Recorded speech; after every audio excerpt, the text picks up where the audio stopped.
You're with Julian on the Brown Notes, and the world's media whitewashing Maccabi Tel Aviv's racist thugs. So, media narratives when it comes to the conflict in Gaza is a great example of the way that certain subjects get controlled by the world's media very easily. And we saw stories last week about how these poor, helpless Maccabi Tel Aviv fans had been attacked in Amsterdam in a match against Ajax, and that there were pogroms against the Jewish population afterwards and so on.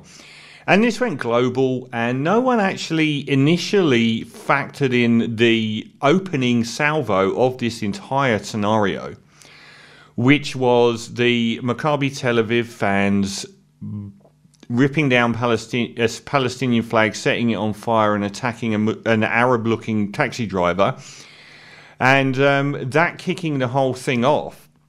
I'm going to interpolate a piece by Rachel Sharby from The Guardian, which is one of the newspapers that actually promoted that initial agenda as well. Assumptions were made about clashes between Maccabi Tel Aviv fans and Amsterdam locals, and the far right took advantage. You know, in the aftermath of a sudden eruption of violence and unrest, there's often a brief vital window where the narrative about what actually happened is up for grabs.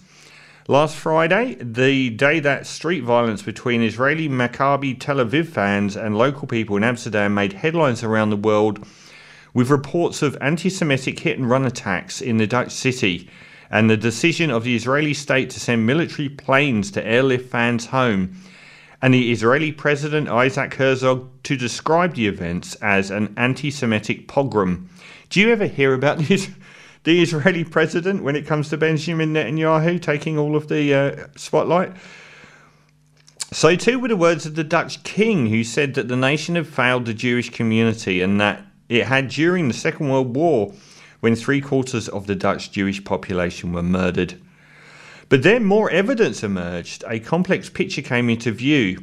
It was revealed that from the night before the match onwards, hardline supporters of Maccabi Tel Aviv, a club with a reputation for racism and hooliganism, had torn down a Palestinian flag from the facade of a building and burned it, attacked a taxi with their belts and vandalised other taxis.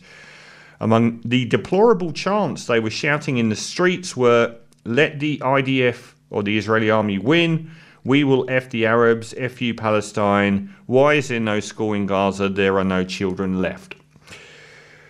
So the immediate media picture of that, which was promulgated around the world, was completely garbage.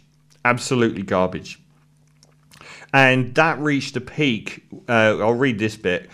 The worst manifestation of the media portrayal was Orwellian doublespeak in plain sight, when footage of Maccabi Tel Aviv supporters attacking local people near Amsterdam Central Station was captioned as the opposite, as a violent attack on Israeli Jews. The Guardian made a correction to a package of video footage, and most other networks have not done so, despite this being broadcast on CBS and everywhere else.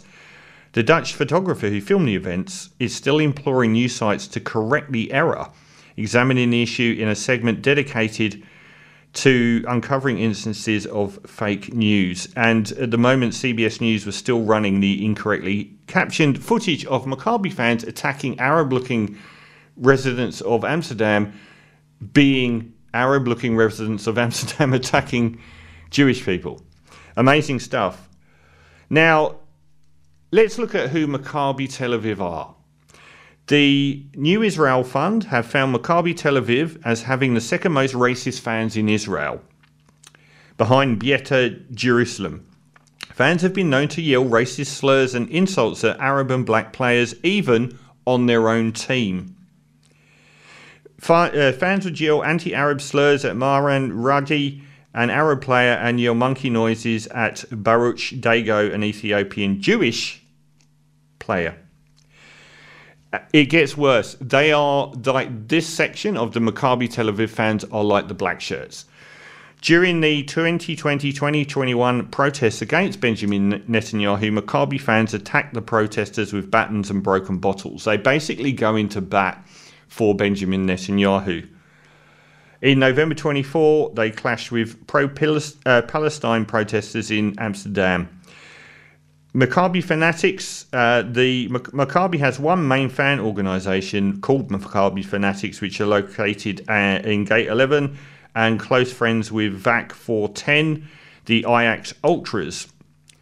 Ajax actually are a heavily, like, if you know anything about football or soccer, in the UK there's Tottenham Hotspur, who have this very, very strong connection with Jewish heritage. Even amongst the non-Jewish supporters, they use the term Yid, which a lot of international footballing organisations have deemed racist, but it's part of their heritage to own the slur that was thrown at them. So that's why they call themselves like the Yiddish Army and so on. And it's a similar thing for Ajax. They actually have this very strong Jewish heritage. The other side of this is, like 2 days ago, I think in America, we saw the far right marching on the streets chanting anti-Jewish slogans. There is this incredibly... No, I don't want a Microsoft update. Are you kidding? There is this incredible schizophrenic behavior from the far right when it comes to Jewish people and Israel, because they really don't like Jewish people and say so very vocally about Jews controlling the world's banking and blah, blah, blah, blah, blah, and trying to influence. Even Elon Musk, who went to meet you can't get a clearer picture than that. Elon Musk promoted a tweet that was saying about how Jews are infecting America, essentially, and then went to meet Benjamin Netanyahu. Just like, it's incredible schizophrenia going on here. And that's what's happened with the far right in Amsterdam.